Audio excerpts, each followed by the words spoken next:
নমস্কার, আমার চ্যানেলে সবাইকে জানাই স্বাগত। বর্ষা বাদল দিনে যখন গৃহবন্দী, জানালা থেকে পাড়া এই ডাঁশা পাকা পেয়ারাগুলোই একমাত্র সঙ্গী। তাই অপেক্ষা না করে লেগে পড়লাম নিজের কাজে। পেয়ারাগুলোকে ধুয়ে নেওয়ার পর এবার কেটে নেওয়ার পালা। আর ভাবছেন গান? বর্ষার দিনে পেয়ারা না থাকলেও গান আমার সব সময়ের সঙ্গী। গানটা কোনোদিন শেখা হয়ে ওঠেনি ঠিকই, তবে গান ভালোবাসে না বোধ করি এমন কেউ নেই। এই বর্ষায় এই প্রথম পেয়ারা। একে একে পেয়ারাগুলো কেটে নিচ্ছি। আমরা জানি প্রত্যেকটি ফলই পুষ্টিগুণ সম্পন্ন, কিন্তু সেই সকল ফল হাতের নাগালে পাওয়া না গেলেও পেয়ারা বোধ করি বাংলার প্রতিটি ঘরেই সহজলভ্য। তাই পেয়ারা, নারকেলের মতো ফলগুলি ছোট থেকে বড় সবারই খাওয়া উচিত।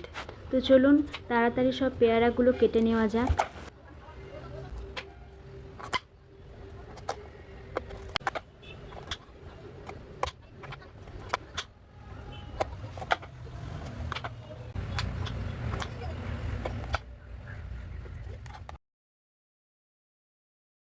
এরপর পেয়ারাগুলোকে কলাই পাতায় নিয়ে নিলাম। পেয়ারা অনেক কিছু মশলা দিয়েই মাখানো যায়, তবে আমি আজকে খুব সাধারণ কিছু মশলা দিয়েই পেয়ারা মাখা বানাবো।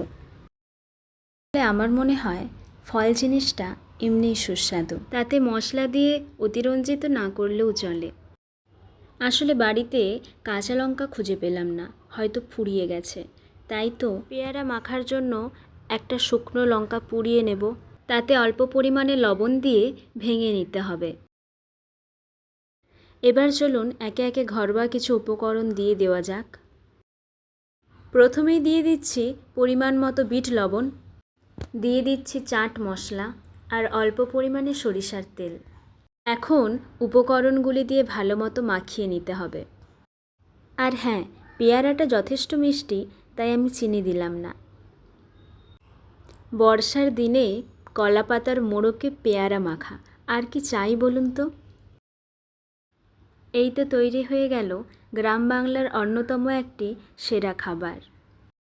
যদি আপনার বাড়িতেও পেয়ারা আছে তো সময় নষ্ট না করে বানিয়ে ফেলুন পেয়ারা মাখা।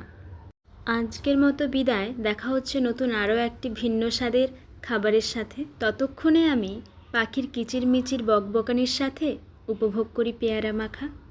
আর হ্যাঁ, যদি ভিডিওটি ভালো লাগে লাইক, কমেন্ট, শেয়ার ও সাবস্ক্রাইব করতে ভুলবেন না।